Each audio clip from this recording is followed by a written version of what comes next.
Avec le retour des beaux jours, Bernadette est venue faire quelques emplettes pour redonner des couleurs et de la vie à son jardin. Aujourd'hui, j'ai du terreau, de l'engrais, des fraises, des vivaces, cœur de Marie, centaurées, enfin diverses vivaces, et un rosier aussi que je viens de planter dès son arrivée. Cette jeune retraitée attendait l'arrivée du printemps avec impatience. Chaque année, elle dépense pour son jardin entre 300 et 400 €. Je suis une passionnée de jardinage, je fais ça pratiquement tous les jours, sauf exception quand il fait trop mauvais.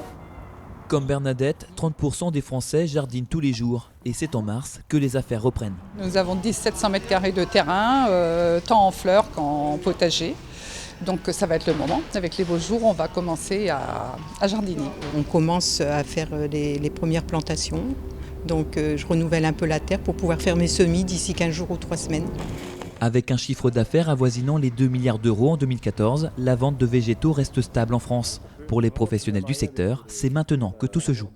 Pour nous, le mois de mars est un mois extrêmement important. C'est un rendez-vous à ne pas louper avec nos clients puisqu'on concentre sur mars, avril, mai dans les jardineries 55 à 60% de notre chiffre d'affaires annuel. Et c'est la période idéale pour mettre en terre les jeunes pousses, planter les rosiers, mais aussi les pensées ou les primes verts.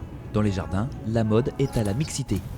La tendance qui se dessine, c'est d'associer le végétal et le minéral. Donc on va créer des massifs un petit peu contemporains, très épurés, avec des plantes graphiques comme les graminées, qu'on va associer avec des plantes plus structurées, ce qu'on appelle les taupières, par exemple les buis qui sont taillés en boule, les conifères qui sont taillés en nuages.